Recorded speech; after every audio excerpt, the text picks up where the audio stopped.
सबसे पहले तो मैं आप सबसे निवेदन करना चाहता हूं, आज मादरे वतन के 3 महान स्वतंत्रता संग्राम सेनानियों के बलिदान दिवस पर हम इकट्ठा हुए हैं और हम सबका सौभाग्य है कि आज इस अवसर पर भगत सिंह,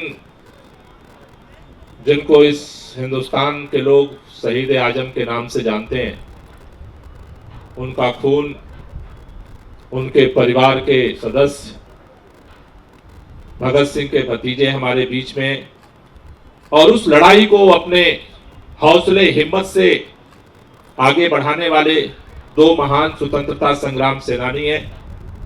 उन तीनों शहीदों के सम्मान में जो उनके धारा के प्रतीक हमारे बीच में उपस्थित हैं, मैं चाहता हूं कि सभी लोग एक बार हाथ खोल करके इनके सम्मान में जोरदार तालियां बजाएं, जिससे कि हम अपनी श्रद्धांजलि को इनके माध्यम से शहीद आजम भगत सिंह राजगुरु सुखदेव तक पहुंचा सकें। जोरदार तालियां बजती रहनी चाहिए। जितने इस मां भारती से प्रेम करने वाले बेटे बेटियां यहाँ उपस्थित हैं, उन सब की तरफ से उन शहीदों और उन स्वतंत्रता संग्राम के जितने सेनानी रहे हैं, उन सबको प्रणाम। दिल्ली सरकार की तरफ से, दिल्ली के मुख्यमंत्री अरविंद केजरीवाल जी की तरफ से, दिल्ली के उप मुख्यमंत्री मनीष सिसोदिया जी की तरफ से, कैबिनेट के सभी सदस्यों की तरफ से, सभी दिल्ली के लोगों की तरफ से हम सभी मिलकर के एक बार जिस नारे को भगत सिंह ने उस समय अदालत में चारों तरफ अंग्रेजों के सामने नारे को बुलंद किया था, सभी लोग मुट्ठियां बांध करके एक बार उस नारे को बुलंद करेंगे। इनकलाब, इनकलाब, इनकलाब, साम्राज्यवाद, साम्राज्यवाद। दोस्तों, मैं आपसे बार बार बात करता रहता हूं। आज मैं चाहता हूं कि आप लाइट एंड शो साउंड के माध्यम से अपने को उन शहीदों के साथ जोड़े, लेकिन केवल 2 बातें आपके बीच में रख करके अपनी बात खत्म करूंगा। हिंदुस्तान की आजादी की लड़ाई के दौरान 2 धाराएं थी। भारत के अंदर भारतीयों के बीच में 2 तरह की सोच थी। एक धारा थी जो अंग्रेजों के तलवे चाटती थी, एक वो धारा थी जो अपने स्वार्थ के लिए अंग्रेजों के साथ मिल करके हिंदुस्तानियों के साथ गद्दारी करती थी। एक वो धारा थी जो हिंदुस्तान को बराबरी के रास्ते पर जाने से रोकना चाहती थी। एक वो धारा थी जो हिंदुस्तान को आजादी के रास्ते पर जाने से रोकना चाहती थी, और दूसरी धारा थी जो इस मुल्क के अंदर आजाद हिंदुस्तान बना करके इस देश के अंदर बराबरी चाहती थी, एक नए भारत का निर्माण करना चाहती थी और उसके लिए अपना सर्वस्व न्यौछावर करना चाहती थी।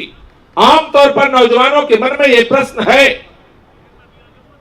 आप जब इतिहास के पन्नों को पढ़ते हैं तो हमारे सामने बाबा साहब डॉक्टर भीमराव अंबेडकर को अलग खड़ा किया जाता है, महात्मा गांधी को अलग खड़ा किया जाता है, शहीद आजम भगत सिंह को अलग खड़ा किया जाता है। ये जो पाला क्रांतिकारियों के बीच में, स्वतंत्रता संग्राम सेनानियों के बीच में जो अलग अलग खड़ा किया गया, वो अंग्रेजों के द्वारा खड़ा किया गया। जितने उनके तलवे चाट नेता थे उस समय, उनका तो वो गुणगान करते रहे, और जितने स्वतंत्रता संग्राम सेनानी थे उनको अंदर विभेद पैदा करते रहे। मैं आपके बीच में एक ही बात कहना चाहता हूं, इस देश के अंदर 1947 में देश को आजादी मिली, लेकिन जिस दिन आजादी मिली उस दिन देश का बंटवारा भी हुआ। एक ही दिन यह देश आजाद भी हुआ, उसी दिन इस देश का बंटवारा भी हुआ। लेकिन अगर गांधी और अंबेडकर के बीच में समानता नहीं होती चिंतन के स्तर पे, तमाम मतभेदों के बावजूद, तो देश 2 हिस्सों में नहीं बंटता और विखंडन होता। लेकिन अंबेडकर साहब अपने समानता के अधिकार के लिए जो जाति उत्पीड़न था उसके खिलाफ लड़ते रहे, लेकिन देश के बारे में सोचते रहे। महात्मा गांधी आजादी की लड़ाई लड़ते रहे, लेकिन समाज के अंदर बराबरी हो इसके लिए भी सोचते रहे, और उसका परिणाम है पूना पैक्ट। पूना पैक्ट के माध्यम से दोनों इस हिंदुस्तान के वीर सपूतों ने इस बात को समझा कि हमें देश के लिए, बराबरी के लिए लड़ना है, आजादी के लिए लड़ना है, लेकिन एक ऐसा रास्ता निकालना है कि हिंदुस्तान आजाद भी हो और जो असमानता है, गैर बराबरी है, उसको दूर करने का रास्ता भी हो। उसी तरह से इस देश के अंदर कई लोग कहते हैं, भगत सिंह का नाम लेते ही हमारे मन में आता है भगत सिंह पिस्तौल चलाते हैं सैंडर्स के ऊपर, भगत सिंह वो हैं जो संसद के अंदर बम फेंकते हैं। लेकिन मैं आपसे कहना चाहता हूं, भगत सिंह वो भी हैं इस देश के स्वतंत्रता संग्राम आंदोलन के दौरान सत्याग्रह और अनशन का अस्त्र गांधी ने दिया, लेकिन इस देश के इतिहास में सबसे लंबा स्वतंत्रता संग्राम के दौरान जेल के अंदर अनशन करने का रिकॉर्ड भगत सिंह और उनके साथियों के नाम जाता है, और एक साथी उनका शहीद हो गया। दूसरी तरफ महात्मा गांधी, भगत सिंह से महात्मा गांधी भी सीखते हैं और महात्मा गांधी से भगत सिंह भी सीखते हैं।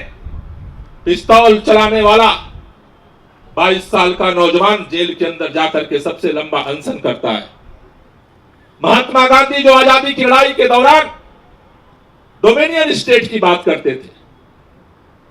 गांधी जी कहते थे कि अंग्रेज यहां से चले जाए, हुकूमत भारत वालों को दे, ऊपर से शासन उनका रहेगा। लेकिन भगत सिंह की शहादत के बाद, भगत सिंह और उन क्रांतिकारियों के आंदोलन के बाद गांधी जी को भी समझ में आता है कि देश डोमिनियन स्टेट नहीं चाहता, पूर्ण स्वराज चाहता है।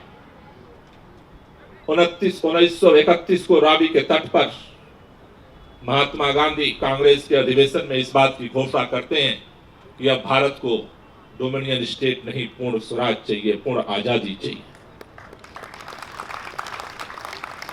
इसलिए आपसे कहना चाहता हूं, आज हम जहां खड़े हैं, नए तरह का दौर है, नए तरह की हुकूमत है और नए तरह की गुलामी है। अंग्रेज तब भी अपने सत्ता के अहंकार में भारत के बेटे बेटियों को, किसानों को, मजदूरों को, नौजवानों को, छात्रों को कीड़ा मकोड़ा समझते थे, और एक ही अहंकार था कि हमारी सत्ता को कौन हिला देगा।